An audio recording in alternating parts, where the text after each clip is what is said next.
Paano lumalim sa Biblia? Ito po ang ikalima nating talakayan patungkol po sa topic na ito. So, umpisa natin. Magandang araw po sa bawat isa sa inyo. Welcome back to our 365 Daily Devotions Seminary Edition. Now, tuloy po natin yung ating talakayan po patungkol sa covenants.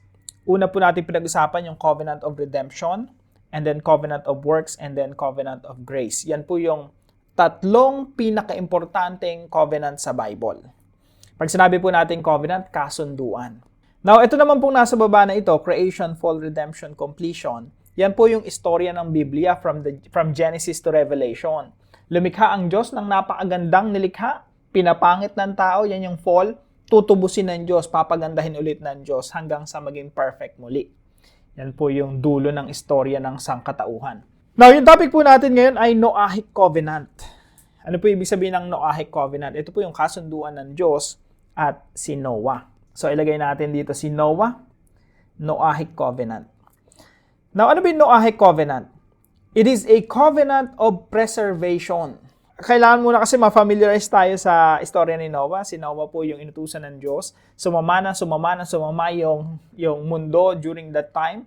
Wala nang kahit isa mang matuwid. Lahat talaga ginagawa nila yung kung anong naisin nilang kasamaan at sobrang sama ng mga tao during that time. Except si Noah. Si Noah po yung pinili ng Diyos na gumawa ng arko at nung natapos yung arko, nagpadala ang Diyos ng ulan, bukal, binuksan at bumaha at nagkandamatay lahat ng mga masasamang taong naiwan si Noah. Now si Noah po, after niyang bumaba doon sa barko, nag-alay siya, burnt offering. Simbolo po yun ni Jesus Christ, yung burnt offering na yon. Naamoy ng Diyos yung aroma ng offering na yon at gumawa ang Diyos ng covenant kay Noah.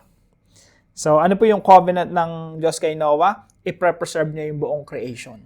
Hindi niya nagugunawin pa. Pananatilihin niya. So, it is a covenant of preservation in which God promises to sustain the earth and human life despite humanity's sinfulness. This covenant reveals God's mercy and common grace, ensuring that creation will continue until His redemption plan is fulfilled. By preserving the world, God ensures the fulfillment of the covenant of grace, ultimately leading to Christ.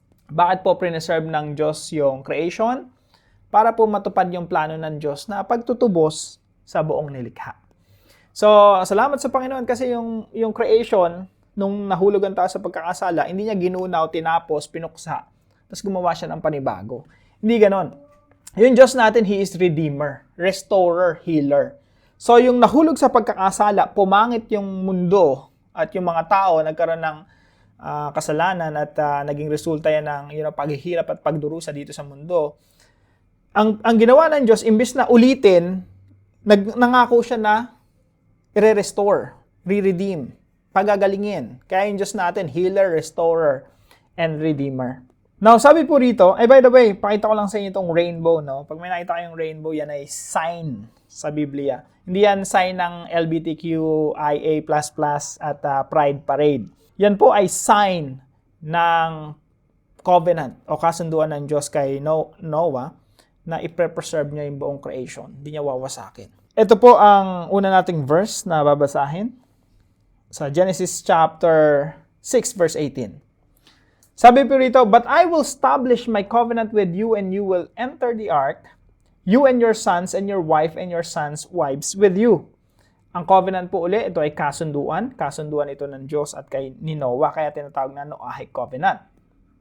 Genesis chapter 8 verse 21 to 22, nung pagbaba ni Noah doon sa arko, nag-alay siya. And then the Lord smelled the pleasing aroma, ang bango ng alay ni Noah. Simbolo po yun ng Panginoong Jesucristo, yung burnt offering na yon. And based of that, sabi dito, "Never again will I curse the ground because of humans, even though every inclination of the human heart is evil from childhood." Kahit napakasasama ng tao, hindi ko na sila gugunawin. Hindi ko na pawasakin, no? "And never again will I destroy all living creatures I have done. As long as the earth endures, seed time and harvest, cold and heat, summer and winter, day and night will never cease." Magpapatuloy yung creation. Kahit masasama pa rin yung tao. Bakit? Kasi preserve ng Diyos yung creation for Jesus Christ. For redemption. "Then God said to Noah and to his sons with him, I now establish my covenant with you. Verse 11, I establish my covenant with you. Never again will all life be destroyed by the waters of a flood. Never again will there be a flood to destroy the earth. So pangako ng Diyos yan. That's a promise of preservation. And God said, this is the sign of the covenant I am making between me and you and every living creature with you, a covenant for all generations. I have set my rainbow. Yung rainbow po na yan yung sign ng covenant of preservation. Hindi wawasakin ng Diyos yung kanyang nilikha. So dumako tayo sa ating mga puntos ngayong araw. Number 1, the Noahic covenant. God preserves the creation for redemption. Napakalaga po niyan. Yung creation na to, preserve ng Diyos. Sinabi niya, hindi ko nagugunawin yan. Ayun yung sign, rainbow. Hindi ko nagugunawin yung creation. For what? For redemption. Again, yung istorya po ng Bible, napakaganda po, no? Pinangakuan ng Diyos si Noah, Noah, I will preserve creation. Para saan? For destruction ba? Para ba sumama yung mundo at wasakin na lang ng Diyos? Para ba wala ng pag-asa yung mundo? Hindi po. God preserved creation for something better. To make this world a better place. To make this world a beautiful place once again. Just like in Genesis chapter 1. Kaya po, yung covenant of preservation, patungo po yan sa redemption, pagtutubos, pagsasaayos ng mundo. Yung mundo natin hindi sumasama. Yan pong mundo natin ay gumaganda, inaayos ng Diyos. God is our restorer, healer, redeemer, tinutubos. And that's the story of the Bible. He is redeeming the broken world. Kaya po, huwag kayo maniwala pag sinasabi ng iba na ang mundo natin pasama ng pasama. Parang walang Diyos, no? Na nagre-redeem. Ang storya po kasi ng Bible, creation, fall, redemption. Hindi naman creation, fall, destruction. Kundi redemption, pagtutubos. At pinangakuan ng Diyos si Noah, Noah, I'm gonna preserve the creation for redemption. Number 2, God removes evil from creation.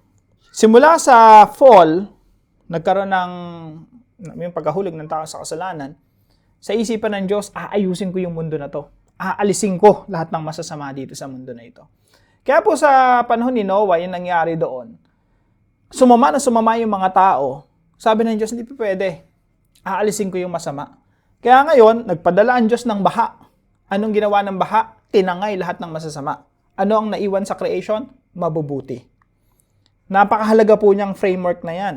Kasi po maraming mga Kristiyano ang naniniwala, tatanggalin yung mabuti, yung mga Kristiyano sa mundo, tapos yung mundo wawasakin. Mali po. Baligtad. Ang sinasabi ng Biblia, tatanggalin ng masasama sa creation, ang ititira mabuti. Kagaya ng panahon ni Noah. Kaya po sa pagbabalik ng ating Panginoong Jesucristo, ganun din ang mangyayari. Sabi po dito sa Matthew 24:37-39, marami pang nag-interpret nito na second coming ito. Sabi dito, as it was in the days of Noah, so it will be at the coming of the Son of Man. So sa pagbabalik ng ating Panginoong Jesucristo, katulad nito sa panahon ni Noah. For in the days before the flood, people were eating and drinking, marrying and giving in marriage, up to the day Noah entered the ark. And they knew nothing about what would happen until the flood came and took them all away. Yung flood dumating para tanggalin lahat ng mga kasalanan. Sa pagbabalik ng Panginoong Jesucristo, para daw sa panahon ni Noah. Kaya sabi dito, that is how it will be at the coming of the Son of Man. Pagbabalik ng Panginoong Jesucristo, ang tatanggihan, ang aalisin, ay yung masasama at ang may iwan ay mabubuti. Napakaganda po, ano? God removes evil from creation. And point number 3, God will fully restore creation at Christ's return. Sa muling pagbabalik ng ating Panginoong Jesucristo, magkakaroon ng full restoration. Magkakaroon ng kaayusan dito sa mundo nito perfectly. Pero for the meantime, unti-unti inaayos, nire-repair na ng Diyos yung broken world. Sinong ginagamit ng Diyos para ma-repair yung broken world? Ikaw at ako at lahat tayo na mananampalataya at tagasunod ng ating Panginoong Jesucristo. That's our role. Kaya pagdating sa application natin, simpleng-simple mga kapatid, let's work with God in preserving the good creation. Genesis chapter 1, balik tayo dito sa ating diagram, no? Genesis chapter 1, lumikha ang Diyos ng napakagandang mundo. Everything was good. Paulit-ulit sinasabi ng Diyos, it was good, it was good, it was good, it was good. Nung nilikha niya yung tao, it was very good. Now, ang task po natin, laging bumalik doon sa good creation ng Diyos. I-preserve natin kung ano yung maganda sa creation. At the same time, labanan natin kung ano ang pumasok na mali sa creation. So, umpisa muna tayo doon sa una. Work with God in preserving the good creation. Yung kalikasan natin, that's part of the good creation. Preserve, pagbutihin, pagyamanin natin. Pero hindi lang dagat, kabundukan yung creation ng Panginoon. Lahat, comprehensively. Pati marriage, creation ng Panginoon yan. Pagandahin mo yung marriage. Kaya pag pumapangit ang marriage mo, pumapangit ang relationship mo sa mga anak mo, sa mga tao sa paligid mo, hindi ka bumabalik doon sa original design ng Diyos. Sa halip, pamayagpag mo pa yung pagkahulog ng tao sa kasalanan.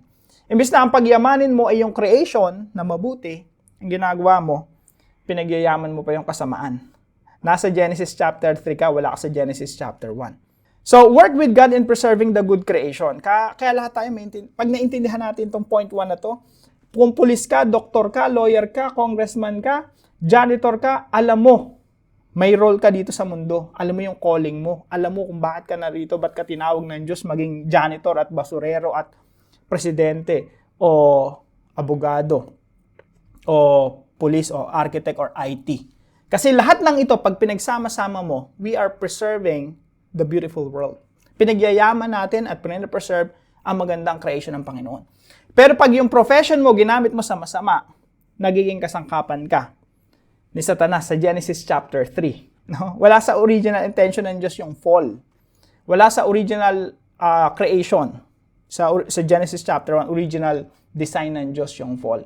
Though parte na siya ng plano ng Diyos, yung overall plan ng Diyos, kasama na talaga siya. Pero, hindi siya nakadesenyo sa Genesis chapter 1. So, point number 2, fight evil and corruption as agents of Christ. Tayo po ay sinugo ng Panginoong Jesucristo to fight evil and corruption. Lahat po pinapasok ng evil and corruption. Buhay natin, relasyon natin sa anak, sa magulang, relasyon sa asawa, relasyon sa mga kapatid, relasyon sa mga churchmate, sa katrabaho. Lahat ng mga professions natin, pinapasok ng kasamaan. Isipin niyo po kung anong grabing korupsyon na meron sa inyong trabaho. Lalo na kung nagtatrabaho sa gobyerno. No, ang daming kasamaan dyan. Tayo, we fight evil, we preserve the good. Lahat ng mabubuting bagay, pinaglalaban natin. Lahat ng masasamang bagay, nilalabanan natin. So, we cooperate with God. Ang maganda nito, kahit na lahat ng tao kalaban mo, okay lang. Basta kampi mo ang Diyos. And you are working and cooperating with God. Okay lang kahit salungat ka sa maraming tao sa paligid mo, salungat ka sa buong barangay ninyo, o sa trabaho nyo, sa lahat ng katrabaho, okay lang yan. Basta kakampi mo yung Diyos.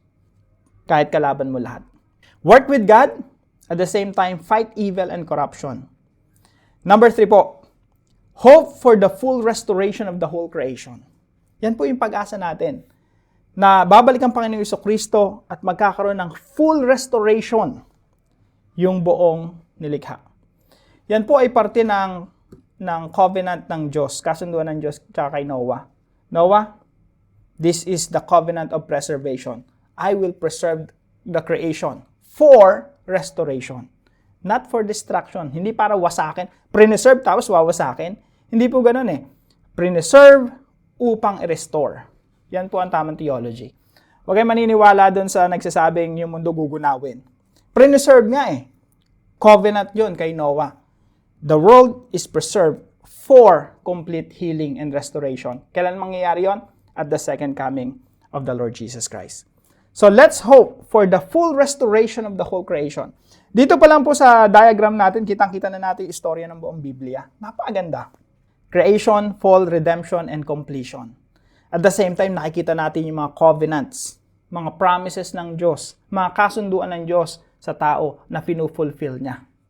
Hanggang sa matapos po yung istorya ng Biblia. So without understanding the covenant or covenants, we cannot understand the Bible. So samahan niyo po ako sa pag-aaral na ito hanggang sa matapos po natin.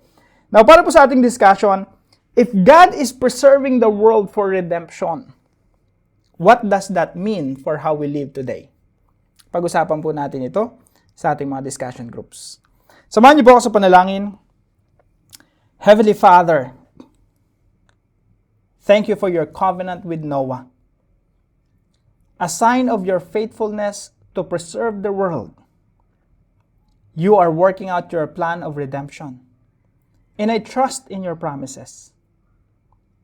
Help me to care for your creation, to fight against evil, and to be a light in a dark world. Give me strength to stand for truth and righteousness. When I see corruption and suffering, remind me that you will fully restore all things. Keep my hope anchored in Christ's return, when all will be made new. Until then, may I be faithful in my calling. In Jesus' name, amen and amen.